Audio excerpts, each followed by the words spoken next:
Hi, and welcome to FJ Philanthropy's In Conversation With series. Today, I'm delighted to be speaking with Professor Paul Croney, Vice-Chancellor and Chief Executive of Teesside University. Paul and I will be discussing all things higher education, as well as the role of philanthropy in supporting universities.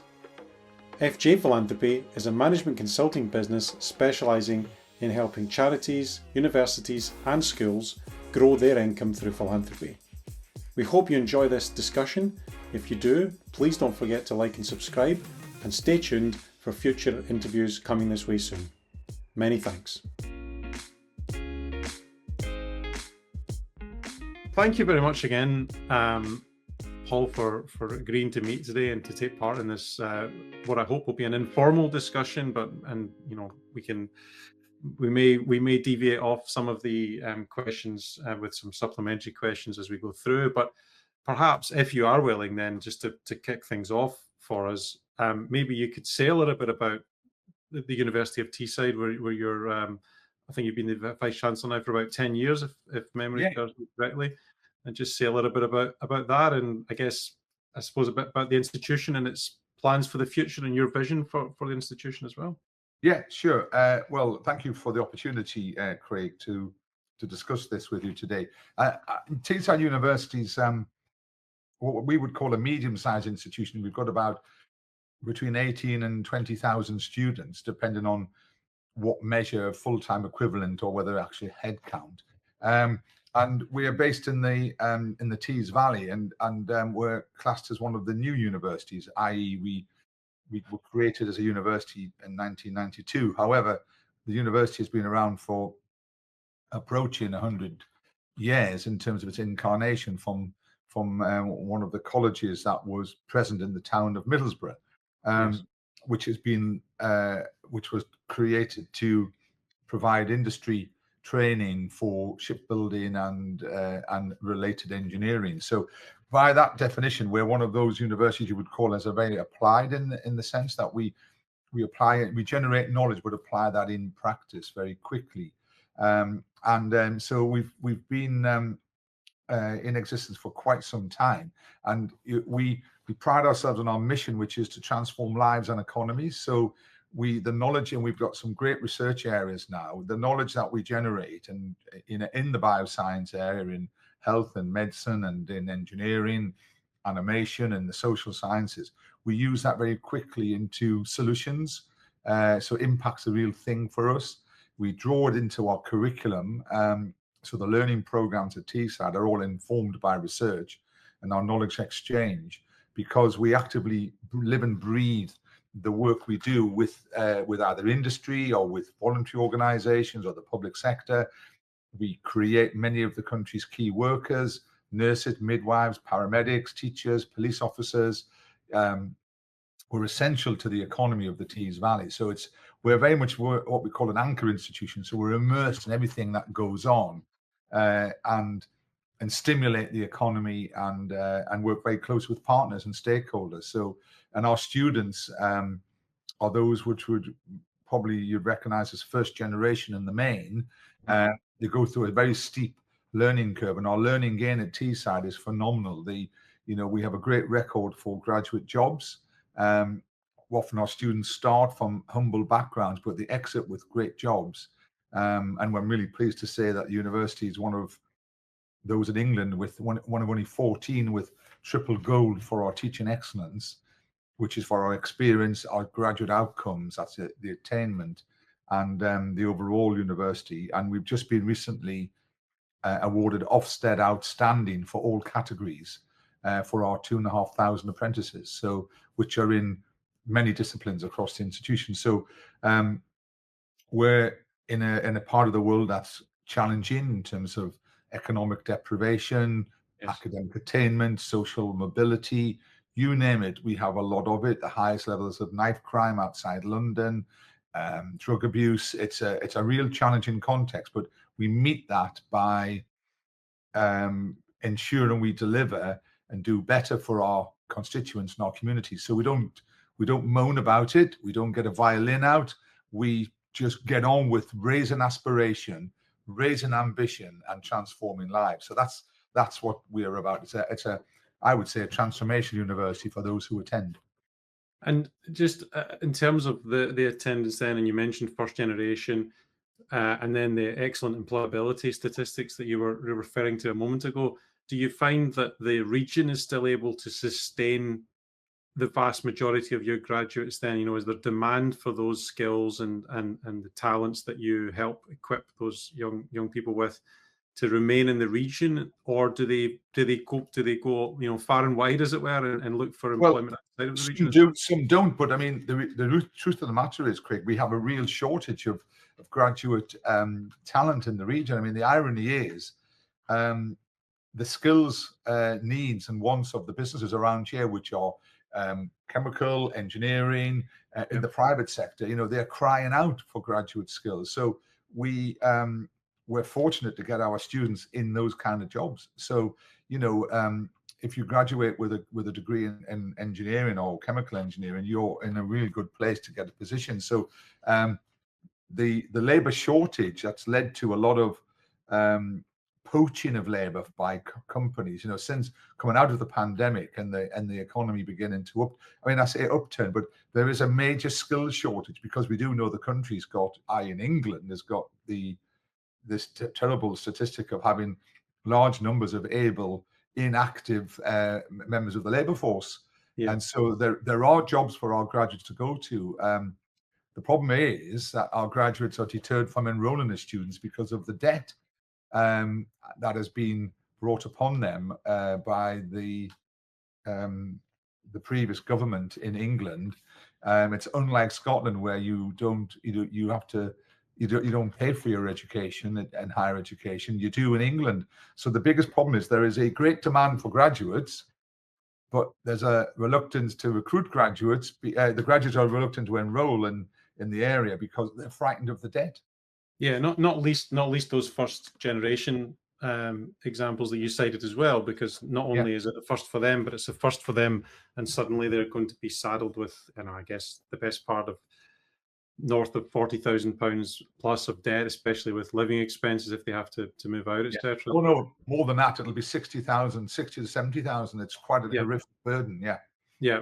So, and interestingly, I was actually at a dinner last night with the Institute of Directors in Edinburgh, and the two really interesting speakers, Sir John Curtis, who of election night fame, so to speak, from the University of Strathclyde, and also Kate Forbes, the Deputy First Minister. And there was quite a lot of discussion on the evening. There was a little bit of a Q&A session about skills and skills shortages and graduates and whether they stay or go. And you're right, of course, in Scotland, Scottish students don't have to pay to go to Scottish universities.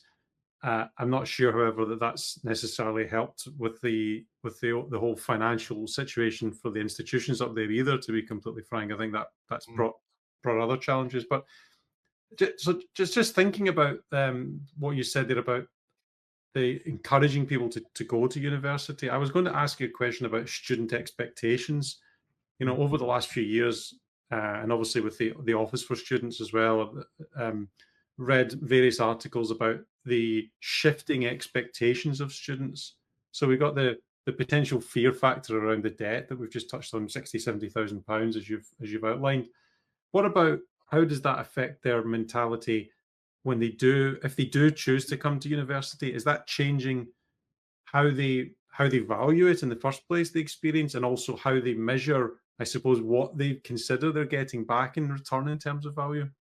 Oh, their expectations have been, I would say, commercialized by the fact that they are drawing a loan for both the fee and their maintenance. So they are very much more commercially aware and talking consumer terms to you. They talk about, what am I getting for my degree? And they will equate time spent in the classroom to an amount of money they think they're paying. So, and it's not helped by the fact that the Daily Mail and other more right-wing tabloid newspapers encourage them to seek value for money. And to some extent, they're absolutely right. If a student is incurring this debt for the course of their lifetime, They have a right to know what they're getting for that. And that's why I take I take the student experience very seriously indeed. I mean, the vision for Teesside University is to provide an outstanding student and learning experience underpinned by research, enterprise, and the professions. And I'm proud to be able to say that at this point in time, all home all home provision at Teesside is either ranked triple gold, the top ranking of the Teaching Excellence Framework. That's overall satisfaction and experience, outcomes, and outstanding by Ofsted. So, from where I'm coming from, Teesside University would think and claim it is maintaining its side of the bargain with our students and meeting their expectations. And in addition to that, we get great graduate jobs. So they are much more aware of the commercial transaction that now passes for studying in higher education. And Paul, forgive me interrupting you. Does that filter down? You've set your stall out there, and leadership begins at the top of any organization, and you've got your mantra there. I absolutely won't name names, but I was speaking to a governor of a university, a UK university, just this week. He's a graduate of another leading university in the UK, a household name, shall we say? And actually, quite interestingly, and he, in his words, I'm paraphrasing a little bit broadly, in his words, he was saying, research is the priority at that institution, and teaching is just a distraction. But from what I'm hearing from you is that not only through the guise of the awards that Teesside might have won of late in terms of its teaching, but that you see that as a central pillar, and maybe that's also in part due to this the more discerning customer, if you like, that you might have now. Do you think that's fair? Is teaching, if you like, is that message filtering down then to the academic level, where they're putting as much effort into teaching as they might into research as well, do you think? Well, they are at my institution because we make that absolutely clear. So, call me old-fashioned. Without students, then you haven't got a university. You've just got a research institute. And if you've got a research institute, then fine, you go away and do your research. But if you have a university, then that involves students, clients, partners, and I unashamedly have put the students at the heart of everything we do. And we've worked all our systems and all our interactions back from that. So the student is at the center. And when you do that, in other words, if you use the commercial language, you put the customer at the center of something, you then check on all the interactions you have with that customer, then you can begin to transform your systems, your culture, to put them first. Now, that doesn't mean at the expense of research, because the research we do gets drawn very readily into the curriculum and into student-facing activities. So, I would disagree with the traditional academic view that if that was the case, it's all about research. Well, no, it isn't. A university is about an arena, an organization of learning. And what is the point? I mean, the research might be used to put great impact into society, but it does that through learning. So the two, you can't, they're not mutually exclusive. They are inextricably linked. So I think the mistake, if I may say, is that some places that just regard research as the priority will come up against this pushback from the students in England who are incurring this expense and this debt, and say, why am I not getting, if you're prioritizing research over our learning, then they're not naturally going to be aggrieved. So it's a combination of both. You have to have research to inform the learning, to make it meaningful and intellectual stretch. And of course, there is research that, is essential for the fundamental, solving the fundamental problems in society, from the great scientific problems to the engineering problems, to the social problems, and also to advance our understanding of arts and culture. So I wouldn't venture that kind of delineation between research and teaching. The two go hand in hand, in my view. Yes. Now, the financial challenges in the sector are kind of well documented and well published at this moment in time. There's not too many weeks go past where there isn't some sort of commentary, whether it's on the news or in the newspapers, on the internet, somewhere around, universities facing challenges. 5 years or so ago, actually, we had a bit of a panel discussion chaired by Sir Andrew Cubey, and had a number of pro-vice chancellors and chiefs of staff and even student representatives on that discussion. We talked about university finances in the sort of COVID and post-COVID environment. Given the financial pressures on the sector as a whole, I'm not necessarily asking you to delve into the numbers with Teesside specifically, but just given the sectoral challenges, the changes in the patterns around international student recruitment and numbers of international students coming in general to the UK, do you think, in your opinion, that philanthropy, whether from alumni or from other sources, could start to, or even maybe stronger, should start to play a more significant role in the financial mix for universities moving forward? Yeah, well, without a doubt. I mean, I think, I'm happy to share some of the facts about Teesside. We are one of the more financially resilient institutions. We have no debt. And we have nearly a $250 million turnover, which we and my team here have doubled since I've been in the last 10 years, from 120 to nearly 240 plus million. And we have no borrowing. And that's a conscious decision which we have taken, not to borrow. And in that time, we've invested 300 million in the campus of our own generated cash. That's quite a phenomenal achievement. As in Middlesbrough and in Tees Valley, there are not many institutions that have ploughed 300 million into the towns around the area. So you can probably gather from those figures that we take our financial sustainability and responsibility very, very serious. Now, that doesn't mean to say that we are facing challenges. We're largely facing challenges because the education sector in England is broken, the higher education sector. And and it's no secret, I'm no fan of the market for higher education. I'm of the group of maybe an old-fashioned view of education. It's a public good. And we have far too many suppliers trying to fish out a very smaller and diminishing pond. And it's just going to lead, that's inevitably what we've got.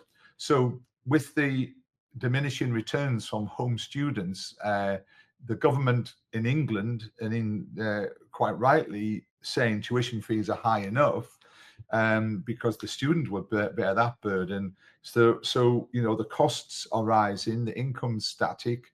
There are many more suppliers, which unfortunately happens to be the result of a marketization of HE in England, which I fundamentally and utterly disagree with, has led to this. So in that rather difficult mix, we have to find alternative sources of income.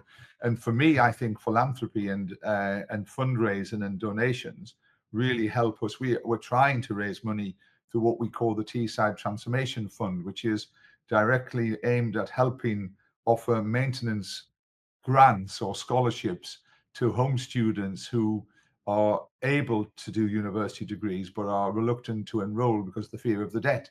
So, in the absence of having maintenance grants from the government, we are trying to raise money to offer those students who the brightest. I mean, the irony is this, education should be about equality of opportunity. So, and that door is being closed because they're frightened of the debt. So you've got a situation where universities in England, for other reasons in the other countries, Wales and Scotland, because of the lack of funding through the T grant, their universities are struggling. But in England, we're struggling through a heady mix of taking number controls off, putting fees on, and allowing the registration of many, many suppliers. It's just a never-ending mix. So when you've got that situation, raising funds through other means, through your alumni base or through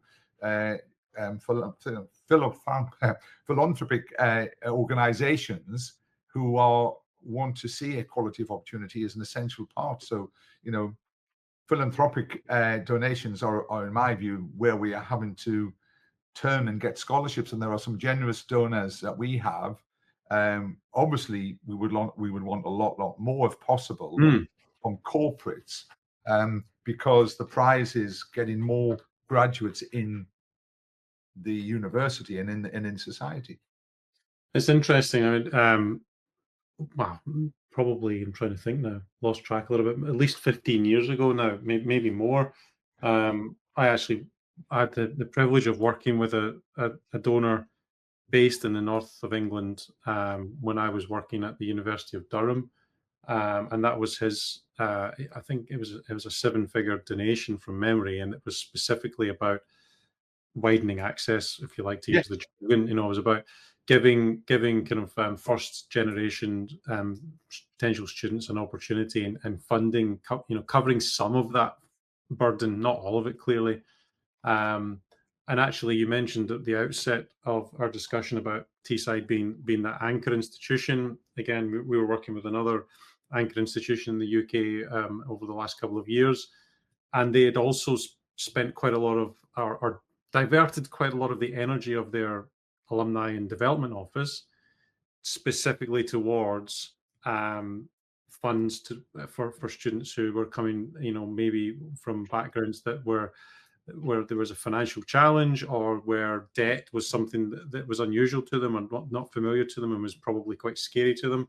Mm-hmm. I think, for what it's worth, in my humble opinion, that sort of bursary type support, that means tested type support, actually is something that tends to play quite well with donor audiences, be they individuals or even corporates or trusts and foundations to some extent, because there's a sort of an obvious direct beneficiary. So I think a good program like that can be truly additive, to your point. Well, So that's one of the things we're trying to achieve, because without the maintenance grants, if we had maintenance grants, the loan students would not see it directly as a link straight away. They see it as something that is slightly removed from them. They enroll in a course and then they know the fee has to be paid. But then they've got to apply for a maintenance loan, and then that literally doubles the cost. It's about 8,000 plus and 13 in London. So if we could just raise enough money, and we're struggling to mitigate the maintenance loan, that in itself would go a long, long way to increasing enrollment and mitigating against it wouldn't be 60, 70,000 of debt. It might just be 30,000 of debt, which yeah, is a more manageable number for somebody over their lifetime. But with interest, that 60 to 70,000 becomes 100,000. It becomes a mind-boggling figure for people, and they yes. don't wish to enroll. So yes is the answer to your question. Just on that philosophical point, it wasn't going to be my next question, but there's obviously, and well, people who either know me or don't know me, but will pick up from the accent that obviously I'm from north of the border originally, so I'm aware of the fee structure, the fee system in Scotland as it stands. And in fact, I've got an 18-year-old son who has applied currently to universities both north and south of the Scotland-England border, if you like, potentially to go to university in the autumn. So, I may or may not yet be having that conversation with him in terms of where he decides to end up, for example. But is there anything? I understand that you talked about the it's about public good and it's about education and people should have the opportunity. And I'm not in any way unpicking that. What about, though, the idea that there should be some cost to it overall, that people should have some, to sort of use a bit of a colloquialism, skin in the game, that they Mhm. might value their education and the course or the subject or the area that they're studying more if the balance is about right. So if you make something, I mean, I'm trivializing the argument here, Paul, but if you there's been studies that have shown that if you make the entrance to a museum or a gallery free, the footfall will go down because people's conceptions about what it might be like, they've managed their expectations down because there's no charge. Mhm. So is there a sweet spot, do you think? You mentioned about the maintenance, I understand, but is there a sweet spot about fees as well? Should they just be free, or should there be some point where actually people have to make that conscious decision that it is an investment in themselves, that there is a cost, there's a mechanism for paying it back over the longer term? What are your thoughts on that? Well, without a doubt. I mean, you need to have a balance. There needs to be some kind of choke on the pipe, and I think where public money is being deployed, the recipients of that public money will get benefit from that, and that's part of the unfortunate, rather populist debate that's been raging. You know, these students are incurring all this debt and being encouraged by some of the right-wing media to get your money back and, you know, challenge these universities. I'm in favour. I mean, I think when the fee was 3,000 per year in England, it accumulated in about 10. You know, I think what has happened is the proportion has gone too far the other way when it was tripled, in the belief that it would be something that would work and everyone would get a graduate job and they'd all get a salary that was commensurate to pay it off. None of that really has happened in sufficient numbers. So that's what we've landed with, this big mess of high debt in the Treasury and high debt for individuals. So, but I think you can't just expect in this day and age, given the pressures on the public expenditure, graduates do have a better salary potential earning range over their lifetime. So it's not unreasonable for a fee to be paid. And I think it's just a question of the level of that fee. I mean, the most punitive impact of the student fee system in England is the interest. It's, you know, of the 27,000 or whatever they're leaving with, that rapidly becomes 35, 40,000 through interest, which is applied from the 1st April after the student enrolls, which is really, you know, it's the interest that is also a factor. But I think the principle of having the participant stroke consumer of higher education paying a proportion is correct. That proportion needs to be set in a way which incentivizes rather than disincentivizes the enrollment of the students. So I think the current levels are too high for the fee. And they needed to, when they were around 3,000, that was probably about, they were 1,000, then they became 3. That was probably a trigger point. And had they stuck to 3 and only gone up by inflation, we might be in a much more manageable position now. Yeah.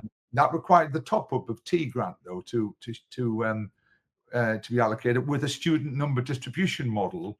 But of course, what happened in England was they tripled the fee and took the student number control off and opened up a big free market and let anybody register who met the criteria for the Office for Students. So it's the worst of all worlds that we currently have. But I agree with you. The principle of a proportion paid is probably required for good governance and expectations on the part of the general public who are taxpayers.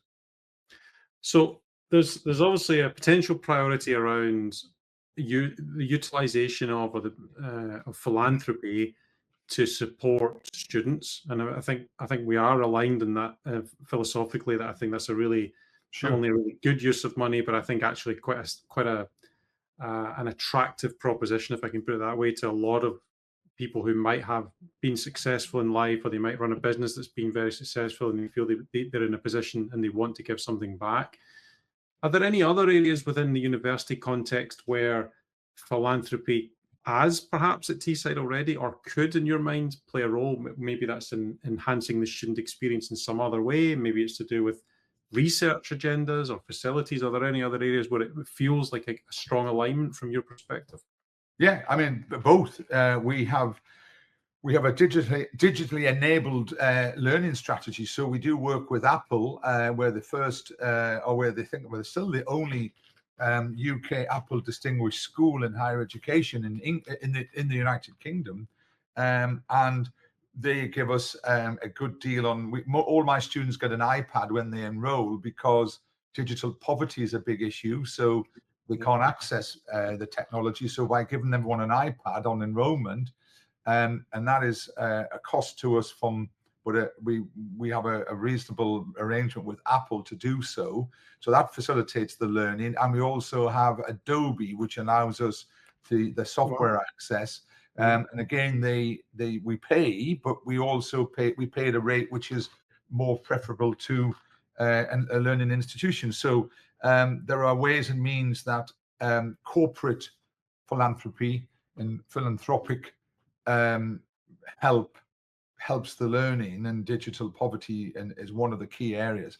And also with our research agenda, philanthropic donations on subjects that are dear to some individual donors, but also to corporate entities in our bioscience field, in the life sciences, looking at you know, the biologics agenda, looking at the sustainability and renewable energy agenda. We have donations from one or two corporates to help us with that. They see us as one of several institutions working in this space, so they have made donations, and you know, it helps with our research activity. And then there are also charitable foundations who donate to us on the public and social welfare and well-being of our community. You know, substance abuse, Yeah. dreadful issues around domestic violence, child exploitation, sex exploitation. You know, you name it. The evils in our society are often things that where university is working to alleviate that and to help victims of that, they attract the attention of those people who wish to donate and make a contribution. So we've got a number of areas, small, some larger ones in the industrial areas. So yes, philanthropy and philanthropic donations come to help us in that regard as well. And a number of research projects are dependent on that. And you know, one of the grumbles, you might say, of alumni of any institution, and you know, I don't know your experience personally. I can say that you know, I get phone calls and letters at various points in the year from the universities that I attended previously, and sometimes I'm able to support, and sometimes I'm supporting other things, and I'm not in any way a big philanthropist, but I like to, you know, pick things to give money to from time to time, and like it should be, it's donor prerogative. But one of the grumbles that alumni might have typically is, oh well, you know, particularly in this era we're in now, where they might leave university with some significant amounts of debt, and even if you're leaving alumni alone for 15, 20 years after graduation, in terms of asking them to consider giving back to the institution, ultimately, you know, you and I know that the percentage of those who give back is always the minority versus those who don't. So what about activity beyond asking your alumni for money? How engaged is your alumni community overall in terms of other interactions and other ways of supporting Teesside University? And maybe that's through proactive and active participation, like mentoring or things of that nature, or just simply, you know, engagement with the news and the communication that goes out to them. You know, how engaged is the alumni community for you? They are engaged more. We would want more on all fronts. You know, we need to really dial up our alumni activity to raise funds on specific projects. The main one in my mind is the Access Stroke Transformation Fund for maintenance grants, or scholarships is what I want to call them, rather than bursaries, a scholarship.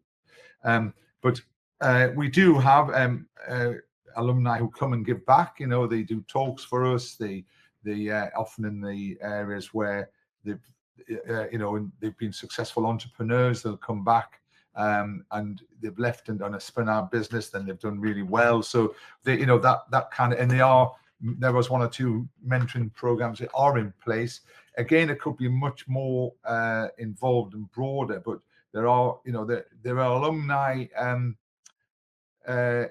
engaged in different schools across the institution and on a number of programs, you know, but not sufficient numbers. So there will be, each school will have a number of distinguished alumni attached to them who are doing things, you know, whether that be coming doing talks, doing mentor, sitting on panels, giving back in kind, as it were, with their experience.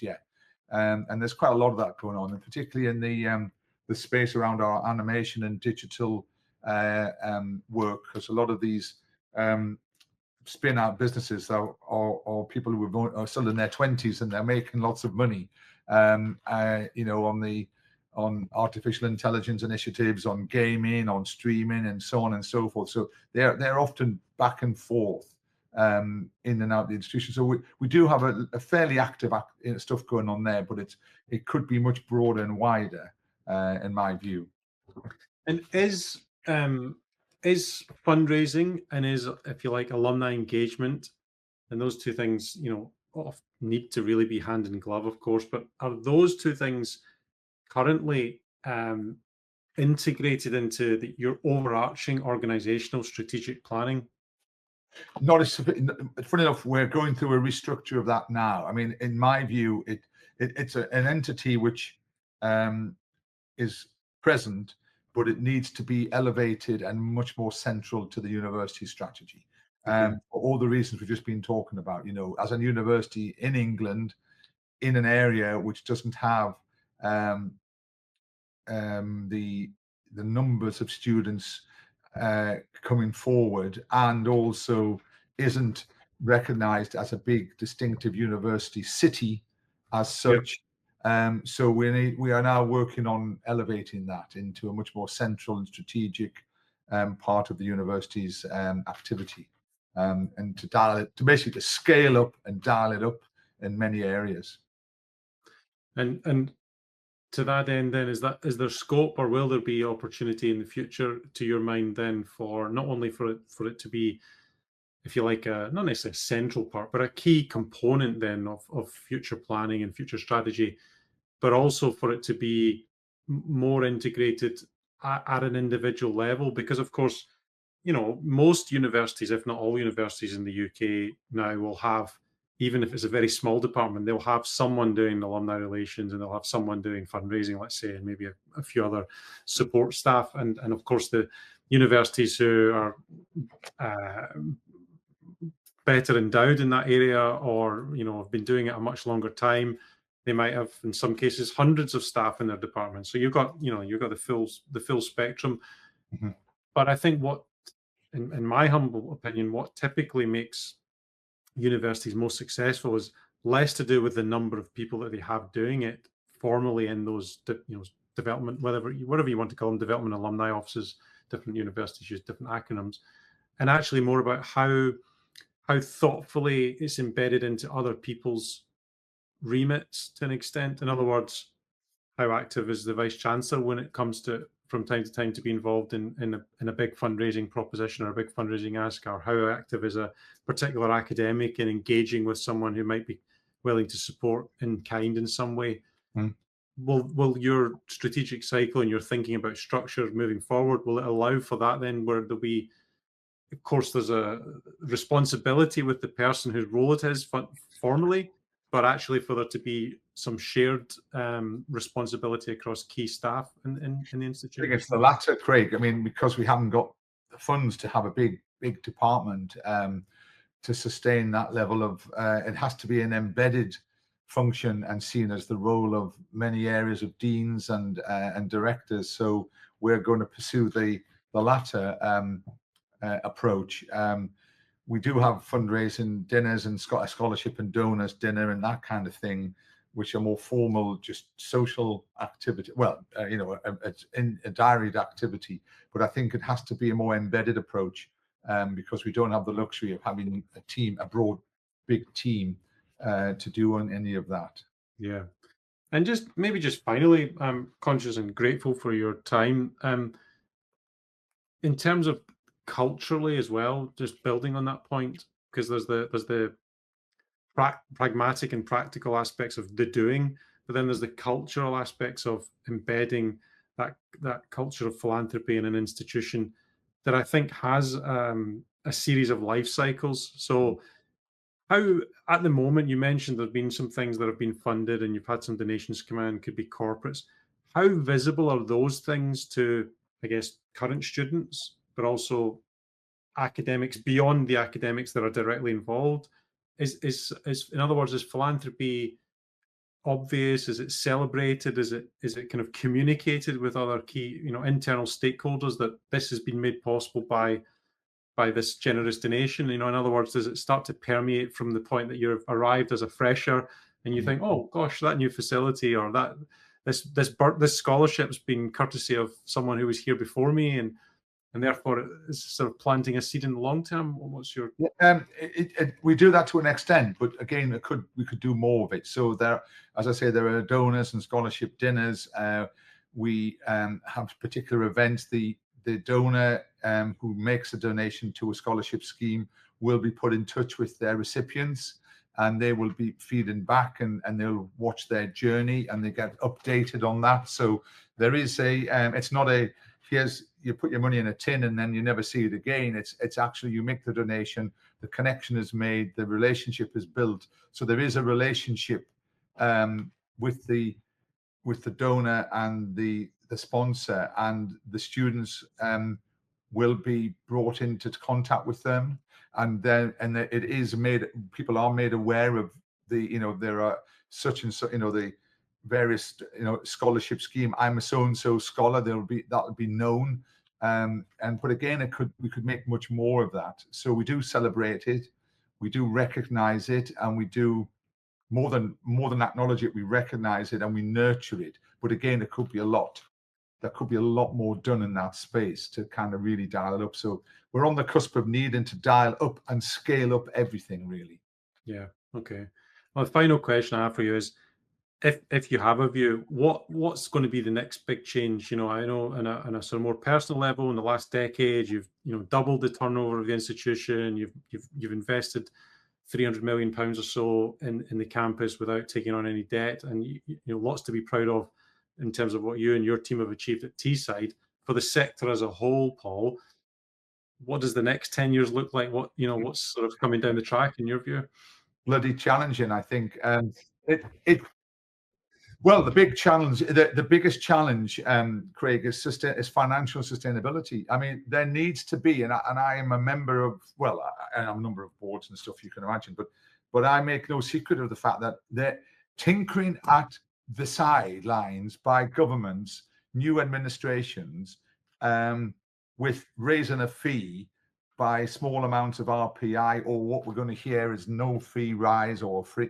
There needs to be a fundamental review of higher education in the United Kingdom, not just in England, across the United Kingdom, because the great societal problems we face, getting the able inactive back into work, getting those skills to the point where they're needed in both in engineering, in whatever parts of industry, in our civil society, key workers, nurses, doctors, dentists, police, teachers, all of that is dependent on universities. You can't have effective schools or effective hospitals without the nurses, the doctors, the teachers. So unless we fundamentally review our higher education sector across all of the nations in the United Kingdom, we will continue to tinker and meddle around, and it'll lead to this prolonged pain. And the truth of the matter is that growth that's craved by Scotland, the growth that's craved by Wales, the growth that's craved by England and Northern Ireland,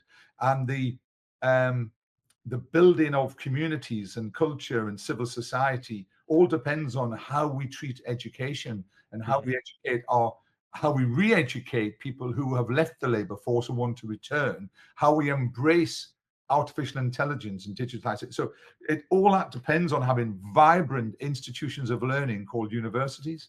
Yeah. And if they're failing, you're never going to address those public policy challenges, in my view. But maybe I'm just an old-fashioned, I don't know, left of centre, pluralist. I just don't know anymore. I mean, I'm a beneficiary of it when education didn't cost me personally, but of course it cost taxpayers, of which I've contributed back into the tax system. So it's just frustrating that there isn't a bigger vision, a bigger picture, or a bigger idea for higher education. We need some Royal Commission to look at the whole thing, to settle the peace for 10, 15, 20 years, not this annual scrambling around for lifelines of money to save on institutions.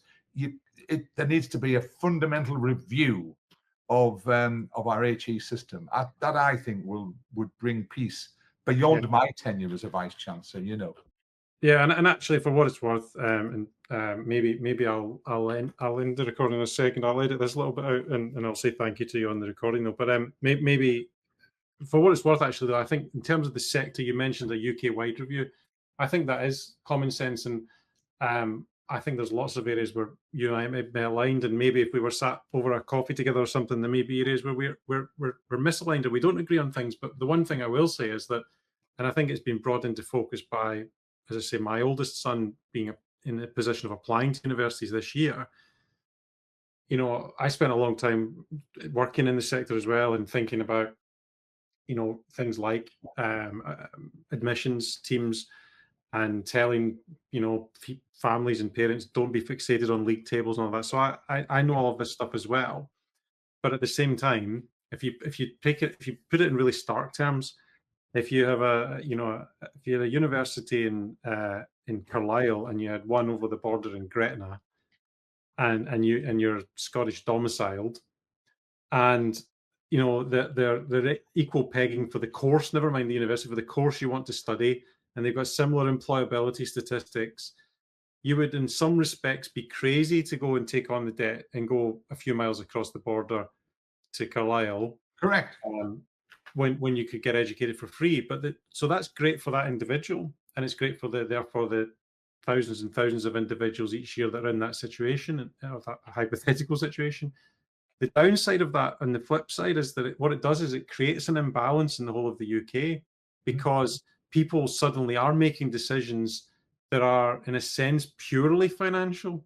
Yeah. They're not making decisions that are about broadening their mind, about moving a little bit further away, experiencing a culture in a different part of the country. And I've lived in different parts of Europe, never mind the UK. So I think the need for it to be an all-encompassing review, I think, is important, because whatever people think, whatever people's politics are about devolution, whatever, all of this, that's one thing. But whilst we still are interconnected in this way, I think it's important to look at it in a joined up way. And I think that's... I agree. No, I entirely agree. And that comes from the philosophy, which is education's a public good from which society all benefits, and with the reason. So anyway, it's been nice talking to you, Craig. I hope my interviews helped you in with your project. Yeah, well, look, thank you very much for your time and your thoughts and your insight. I really appreciate you speaking to us today, and I'm sure we'll have a chance to speak again in the future. Yeah, okay. Thank you, Craig. It's been nice talking to you. All right, my friends. Thank you. Well, thanks for tuning in today. I hope you enjoyed that discussion. And if you'd like to learn more about FJ Philanthropy, you can find us at www.fjphilanthropy.uk. Don't forget to like and subscribe, and we look forward to seeing you again soon.